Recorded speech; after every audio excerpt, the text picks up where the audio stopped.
Donald ট্রাম্পের সমাবেশে হামলা, গুলিতে ফটো হয়ে গেছে ডোনাল্ড ট্রাম্পের নির্বাচনী সমাবেশে হামলা, ভাষণ চলাকালেও গুলিবিদ্ধ হয়েছেন যুক্তরাষ্ট্রের সাবেক প্রেসিডেন্ট ডোনাল্ড ট্রাম্প। ডান কানে আঘাতপ্রাপ্ত রিপাবলিকান এই নেতা বেশ রক্তক্ষরণ হলেও বর্তমানে তিনি নিরাপদ ও সুস্থ আছেন।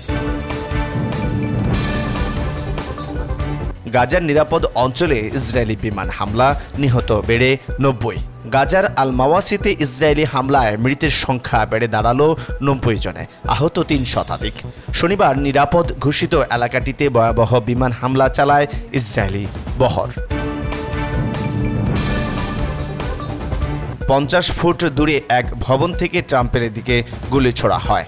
সমাবেশস্থলে কাছাকাছি একটি ভবন থেকে ট্রাম্পকে উদ্দেশ্য করে গুলি ছোড়ে বন্দুকধারী। বিবিসিকে এ তথ্য জানিয়েছে এক প্রত্যক্ষদর্শী। জানান, ট্রাম্প বক্তব্য দিতে স্টেজে ওঠার কিছুক্ষণ পরেই তিনি পাশের একটি ভবনের ছাদে সন্দেহভাজন এক ব্যক্তিকে দেখতে পান। তার হাতে ছিল রাইফেল। কিছু বুঝে ওঠার আগেই কয়েক রাউন্ড গুলি চালায় অস্ত্রধারী। সমাবেশের স্থান থেকে ভবনটির দূরত্ব আনুমানিক ৫০ ফুট ছিল, এমনটা জানান তিনি। গাজায় ইসরায়েলি আগ্রাসনের প্রতিবাদে আবারও বাণিজ্যিক জাহাজে লক্ষ্য করে হামলা চালিয়েছে হুতি বিরোধীরা।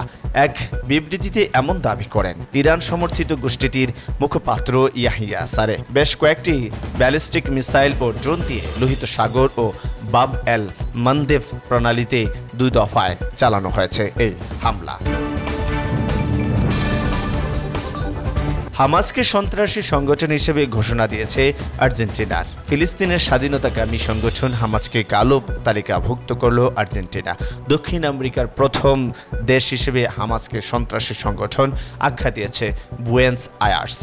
শুধু তাই নয়, ফিলিস্তিনি গোষ্ঠীর সংশ্লিষ্ট বিভিন্ন ব্যক্তি, গোষ্ঠী ও সংস্থার সব ধরনের সম্পদ জব্দের নির্দেশ দিয়েছে আর্জেন্টিনা।